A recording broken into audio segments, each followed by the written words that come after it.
La parola di vita di marzo 2026 è tratta dal Vangelo di Matteo al capitolo 17, versetto 7, là dove Gesù dice: «Alzatevi e non temete». Saliti su un alto monte con Gesù, Pietro, Giacomo e Giovanni vedono la gloria del Maestro e odono la voce del Padre che lo riconosce come figlio. Un'esperienza straordinaria a tu per tu con Dio, che permette alla sua creatura di conoscerlo nel suo splendore. Dal timore sono caduti a terra, ma Gesù li tocca e parla loro: «Alzatevi e non temete». Il verbo alzarsi è lo stesso con cui il Vangelo spesso esprime la risurrezione, così come «non temete» sono le prime parole che il risorto, dopo un saluto, rivolge alle donne presso il sepolcro vuoto. Le parole di Gesù, forti e chiare, sono dunque un deciso invito ad una vita nuova, possibile ai discepoli per il tocco della sua mano.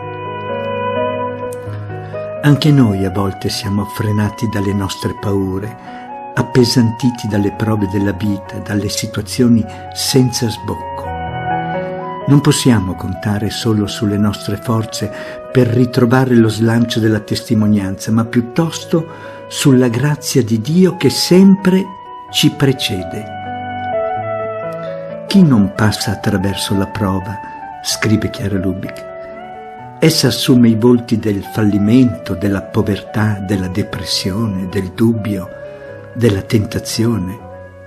Fa paura anche la società materialista e individualista che ci circonda, con le guerre, le violenze, le ingiustizie. Davanti a queste situazioni può insinuarsi anche il dubbio. Ma l'amore di Dio dove è finito? Gesù è entrato veramente in ogni dolore. Ha preso su di sé ogni nostra prova. Lui è l'amore ed è dell'amore cacciare ogni timore. Ogni volta che ci assale una paura, che siamo soffocati da un dolore, possiamo riconoscere la realtà vera che vi è nascosta. È Gesù che si fa presente. Lasciamolo entrare nella nostra vita. E poi continuiamo a vivere quanto Dio vuole da noi, buttandoci ad amare il prossimo. Scopriremo che Gesù è sempre amore. Potremmo così dirgli, come i discepoli: tu sei veramente il Figlio di Dio. Chi ha fatto l'esperienza di incontrare Dio nella vita è stato affascinato dalla sua presenza, toccato e guarito dalla sua parola. Spesso la testimonianza di una comunità cristiana accompagna in questa divina avventura e dà il coraggio di alzarsi, di uscire da se stessi per riprendere il cammino con Gesù e con i fratelli. Raccogliamo la testimonianza di una giovane siriana.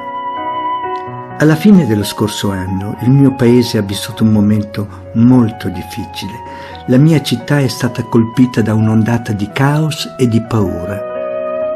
Ero profondamente preoccupata per la mia famiglia, i miei amici e per me stessa.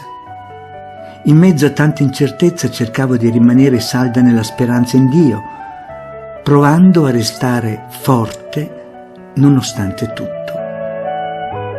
Prima di questi eventi, con i giovani con cui mi impegno a vivere il Vangelo, avevamo pianificato alcuni progetti di sostegno a famiglie bisognose, attraverso pacchi alimentari e altre iniziative, ma la situazione ci ha costretti a sospendere temporaneamente ogni attività.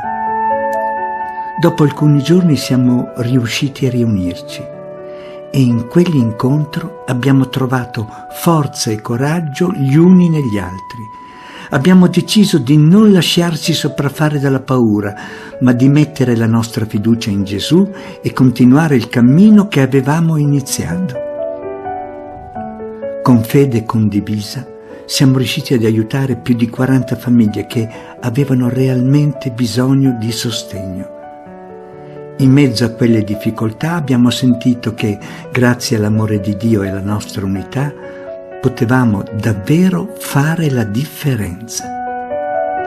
Alzatevi e non temete. Dopo essere saliti con Gesù sul monte per incontrare Dio e ascoltare la sua voce, con Lui possiamo anche scendere, dice Papa Francesco, per ritornare nella pianura, dove incontriamo tanti fratelli appesantiti da fatiche, malattie, ingiustizie, ignoranze, povertà materiale e spirituale. Anche come comunità cristiana possiamo soffrire e restare smarriti, ma questa parola ci spinge a metterci in movimento insieme per portare a tutti frutti dell'esperienza che abbiamo fatto con Dio, condividendo la grazia ricevuta. Alzatevi e non temete.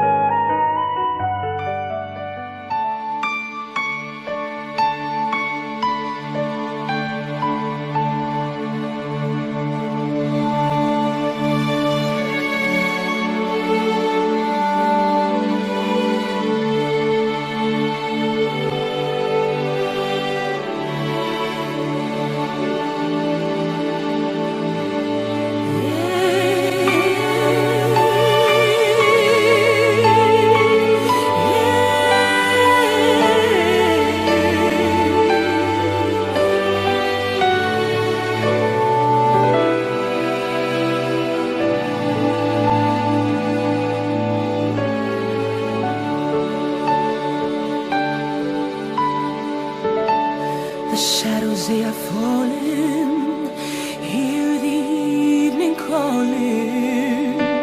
The mountains they call out to me, and the whisper of your voice I hear.